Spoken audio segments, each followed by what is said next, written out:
Hello મિત્રો, progress કિચનમાં આપનું સ્વાગત છે। તો આજે આપણે બનાવીશું ખૂબ જ હેલ્ધી અને ખૂબ જ ટેસ્ટી એવું મખાનાની રેવડી। મખાનાની રેવડી બનાવવા માટે અહીં મેં 100 ગ્રામ મખાના લીધા છે। જે મખાના આવા આપણે મોટા અને એકદમ સોફ્ટ એવા હોય તેવા લેવાના છે। અને તેની સાથે મેં 1 કપ ગોળ લીધો છે। એટલે આ 1 કપ છે તે મખાનાનો ભરીએ તો મખાના 4 કપ થાય છે અને તેની સાથે 1 કપ ગોળ લીધો છે ને 2 ચમચી સફેદ તલ લીધા છે અને 2 ચમચી ઘી લીધું છે। તો પહેલા આપણે આ મખાનાને શેકવાના છે। આપણે જ્યારે મખાના લાવીએ ત્યારે એકદમ ક્રન્ચી નથી હોતા, આ રીતે આપણે દબાવીએ તો એ તૂટે નહીં એવા હોય છે। તો આને આપણે પહેલા શેકી લઈશું। આને આપણે શેકીશું એટલે મમરાની જેમ એકદમ તે ક્રન્ચી થઈ જશે। આને આપણે ધીમા ગેસ પર શેકવાના છે। જો ગેસ ફૂલ રાખશું તો આપણે મખાના કેક લાલ થઈ જશે, એટલે ગેસની ફ્લેમ એકદમ ધીમી જ રાખવાની અને 1 મિનિટ માટે આ રીતે એને સતત હલાવતા રહેશું અને શેકીશું। 2 મિનિટ માટે આપણે આ મખાનાને આ રીતે શેકા એટલે મખાના એકદમ ડ્રાય થઈ ગયા છે। હવે આપણા મખાના શેકાઈ ગયા છે, તેમાં આપણે 2 ચમચી જેટલું ઘી નાખીશું। આ રીતે છૂટું છૂટું ઘી નાખી મખાનાને આપણે ફરીથી શેકી લેશું। આ રીતે આપણે થોડીક વાર ઘીમાં મખાનાને શેકી લેશું એટલે એને એકદમ ટેસ્ટ એકદમ સરસ આવવા લાગશે અને જ્યારે આપણે રેવડી બનશે ત્યારે એકદમ ક્રિસ્પી બનશે। ઘી નાખ્યા પછી ફરીથી આપણે મખાનાને 2 મિનિટ માટે આ રીતે શેકી લેવાના છે। 2 મિનિટ શેકાઈ જાય પછી આપણે મખાનાને ઠંડા થવા દેવાના છે। આ મખાનાને આપણે એક ડીશમાં કાઢી અને ઠંડા થવા દઈશું।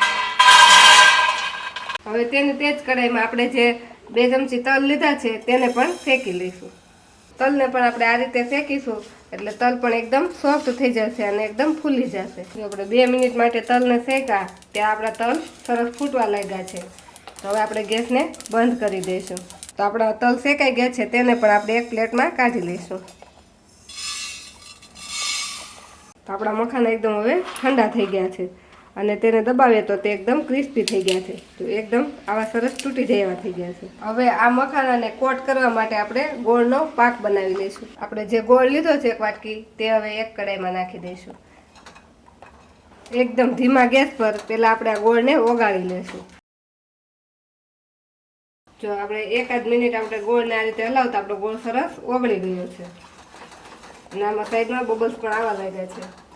હવે તેમાં આપણે 1 ચમચી જેટલું ઘી નાખી દઈશું। આ ઘી નાખીશું એટલે જ્યારે આપણા મખાનાની રેવડી બનશે તે એકદમ શાઇની બનશે।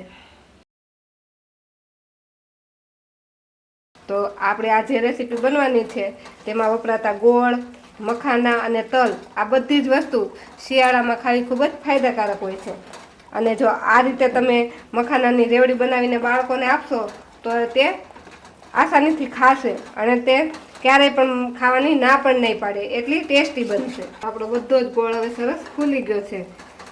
તો મખાનાની રેવડી બનાવવા માટે આપણો ગોળનો પાયો બરોબર રેડી છે કે નહીં એ ચેક કરવા માટે આપણે એક વાટકીમાં ઠંડુ પાણી લઈ લેશું અને તેમાં થોડોક ગોળના ટીપા પાડી દઈશું અને આને આપણે થોડીક વાર માટે ઠંડી થવા દઈશું। ત્યાં સુધી આપણે ગોળને સતત હલાવતા જ રહીશું। આ ગોળ આપણો ઠંડો થઈ ગયો છે પણ સહેજ હજુ એ ચીકણો છે, એમ એકદમ આસાનીથી તૂટતો નથી, એટલે આપણે હજુ 1 મિનિટ આને રહેવા દઈશું। ફરીથી આપણે આને 1 મિનિટ આ રીતે હલાવ્યું અને ફરીથી આપણે આ પાકને આપણે ચેક કરીશું। તો આ જ્યારે એકદમ ક્રન્ચી થઈ જાય ને ક્રિસ્ટલ જેવું થઈ જાય તેવો આપણે આનો પાક બનાવવાનો છે। તો આપણે બીજી વાર જે નાખ્યું એ એકદમ પથ્થર જેવું થઈ ગયું છે, એકદમ કાચ જેવું। જો આ રીતે આપણે તોડીએ તો સહેજ પણ ચીકણું નથી અને એના ટુકડા પણ થઈ જાય છે। તો આપણો આ ગોળનો પાક બનીને સરસ રેડી થઈ ગયો છે। હવે તેમાં આપણે નાખીશું 2 ચપટી જેટલો બેકિંગ સોડા। આ રીતે 2 ચપટી જેટલો એમાં આપણે બેકિંગ સોડા નાખી દઈશું। એને આ રીતે આપણે ફટાફટ હલાવીશું। બેકિંગ સોડા નાખીને આપણે એને હલાવશું એટલે આપણો ગોળ ફરીથી એકદમ સરસ ફૂલી જશે અને ગોળ પાછો એકદમ સરસ થઈ જશે। વ્હાઈટ એનો કલર એકદમ સરસ થઈ જશે ને ગોળ વ્હાઈટ લાગવા માંડશે। તો આ રીતે સતત હલાવી આપણે બેકિંગ સોડાને ગોળ સાથે સરસ મિક્સ કરી લેવાનું છે અને હવે આપણે ગેસને બંધ કરી દઈશું અને તેમાં આપણે જે શેકીને રાખેલા છે તે મખાના નાખી દઈશું અને ફટાફટ જ આપણે એને ગોળ સાથે આ રીતે મિક્સ કરી દઈશું. હવે આપણે ગોળ સાથે મખાનાને ફટાફટ જ મિક્સ કરી દેવાના, કેમ કે નહીંતર મખાના એકદમ આપણો ગોળનો પાયો એકદમ કડક છે એટલે એકદમ કડક થઈ જશે તરત. આ રીતે બધા જ મખાના છે ને ગોળથી કોટ થઈ જવા જોઈએ ત્યાં સુધી એને આપણે આ રીતે મિક્સ કરવાના. આપણા બધા જ મખાના પર ગોળ એકદમ સરસ ચોંટી ગયો છે. તો હવે આપણે એમાં જે શેકીને રાખેલા છે એ તલ આ રીતે હાથમાં લઈ છૂટા છૂટા આ રીતે નાખીશું. થોડાક તલ નાખી આપણે થોડીક આને મિક્સ કરી લઈશું. ફરીથી પાછા આપણે થોડાક તલ નાખીશું.